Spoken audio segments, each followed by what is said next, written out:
My homophobic sister told me my marriage is less valuable because I'm lesbian, and then tried to steal my wedding venue. My parents supported her, so I uninvited them all from my wedding, and they lost it. My sister showed up to my door unannounced, demanding I give her my wedding venue. Before I even had a chance to ask her what this was about, she started ranting about how, because my wedding is with another woman, it's less valuable. Apparently, having a gay wedding would disgrace the family. She then started attacking my fiancé's race, saying that her kind are known to cheat, and began ridiculing me about the possibility of my fiancé having an affair. If she isn't now, she will later. You know what they're like, were her exact words. I don't know how she figured this was the best way to convince me to give her my venue, but I of course told her no. Well, when I did, she absolutely lost it. She started trying to brute force her way into my house, but when I managed to close the door and lock it, she started screaming the F slur at me. She eventually stormed away, but not before telling me the venue will be hers. I knew that was not the end of it. You see, Rachel was always known for pulling the I'm the baby of the family card and getting things her way because of it. A few years back, I had saved up for months to buy my first car. I had my eye on this used but reliable Honda Civic that I knew would be perfect for me. I was so excited to finally have something of my own, especially since I'd been working part-time jobs while in college to save up for it. The day I brought the car home, Rachel, who had just turned 18,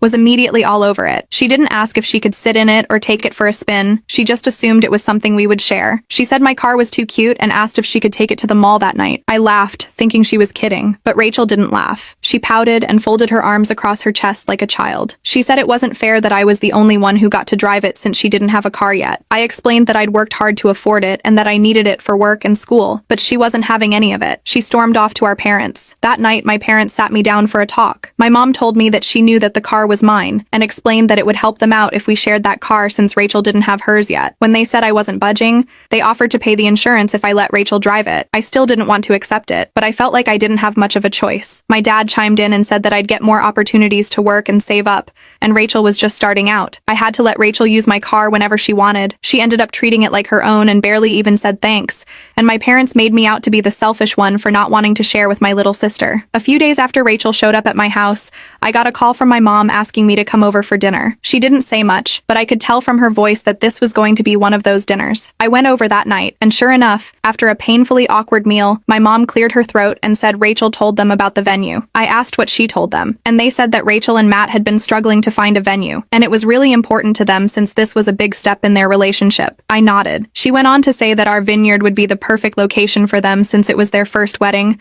especially since it was a traditional wedding. The sentence hit me like a ton of bricks. My wedding didn't matter as much to them either because it wasn't between a man and a woman. I was stunned, but I shouldn't have been. My parents had always quietly disapproved of me being with my fiancée Lisa. They never said it outright, but their subtle digs and passive-aggressive comments about my lifestyle choices always gave it away. And now, they were outright telling me that my sister Rachel's wedding was more important because it was traditional. I explained to them that I picked out the venue a year ago. Lisa and I have been planning our wedding around that vineyard. We're not giving it up. My mom sighed, and my dad shook his head. My mom said I should let Rachel have her moment. I couldn't believe what I was hearing. I laid my silverware on the table and told them that I was not giving up the venue, and if Rachel wanted a vineyard, she could find another one. They looked at me like I was being completely unreasonable. My mom even had the audacity to say, "Just think about it, okay?" I didn't need to think about it. I walked out that night knowing that they were never going to see my wedding as important, but I wasn't going to let them ruin it for me. A few days later, Lisa and I got a call from our wedding planner. The woman sounded confused and a little frantic, and she asked me if we canceled the venue. My heart sank. I said of course not, and she told me that someone called, pretending to be me, and canceled the booking. I felt a surge of anger. I knew exactly who it was. There was only one person petty enough to pull something like this. I hung up with the wedding planner and immediately called Rachel. She picked up on the second ring, and her voice was all sugary and sweet. I asked her if she had canceled our wedding venue, and she didn't even try to deny it. She said we didn't need it anyway. I told her that she committed fraud and that we couldn't get our deposit back. She laughed and said that it was a harmless prank. She said that since I forced her to find another venue just as quickly, we should be able to find one with no problem. I was so angry I couldn't even speak. I hung up on her. I called the venue and managed to get the booking reinstated. Thank God the people at the vineyard were understanding, but the damage was already done. I told Rachel that I'd had enough of her crap and uninvited her from our wedding. She was upset and said that it was just a joke. I told her that was it and said that she'd better not pull any more tricks like that again. And then, just when I thought it couldn't get worse, my parents started calling me. They left voicemail after voicemail, saying I was overreacting, that it was just a joke, and that I needed to apologize to Rachel for blowing it out of proportion. My mom even had the nerve to text me that I was making the family look bad by making a scene. Lisa, bless her, tried to keep me grounded through all of this. She reminded me that this was our day, and we weren't going to let Rachel Rachel or anyone else ruin it, but I was so furious that I could barely focus on the wedding plans anymore. A few days after the whole venue fiasco, I thought things had finally settled down. I had uninvited Rachel, and after the calls from my parents, things went quiet for a bit. One evening, as I was winding down after work, my phone buzzed. It was my cousin Leah. We weren't super close, but she was one of the few family members I actually liked, so I picked up. There was a pause, and I immediately knew something was off. She said that she didn't want to get involved in all the family stuff, but thought I should know what was being said. She said that Rachel's been talking to everyone. She's telling the whole family that I'm being selfish and dramatic, and that I uninvited her from the wedding because I can't handle the fact that her wedding is more important. She's saying I'm jealous that her marriage is the one our family cares about since me and Lisa are not traditional marriage partners. She's basically making it sound like I'm the one who's trying to cause all this drama. Leah continued. She's been going around saying that I don't want her at the wedding because I'm jealous of her relationship with her fiancé Matt, and that's why I uninvited her. Rachel didn't even mention to them that she was trying to sabotage my venue or that she wanted the venue in the first place. I made sure to tell Leah that, and she said that she believed me, but I knew how our family was. Since Rachel was the youngest, they were eating it up. Leah said she had even heard some people say they didn't know if they should come to my wedding anymore because they didn't want to pick sides. I thanked her for telling me everything and hung up the phone. And then, just when I thought it couldn't possibly get worse, Lisa started receiving threatening texts from an anonymous number. They said things like, if this wedding goes forward, there will be consequences. And, you don't want to know what'll happen if you don't cancel it. I was in the middle of going over the final seating arrangements for the wedding when my phone buzzed. It was a text from Lisa, and immediately I could tell something was off. She asked to talk. Not even 5 seconds later, my phone rang, and Lisa's name lit up the screen. I picked up. I asked her what was up since I was trying to get the finishing touches on our seating. There was a heavy pause on the other end before she sighed. She said that she was getting weird calls while she was at work. I asked her what they said, and she said she'd gotten 3 calls today from different numbers,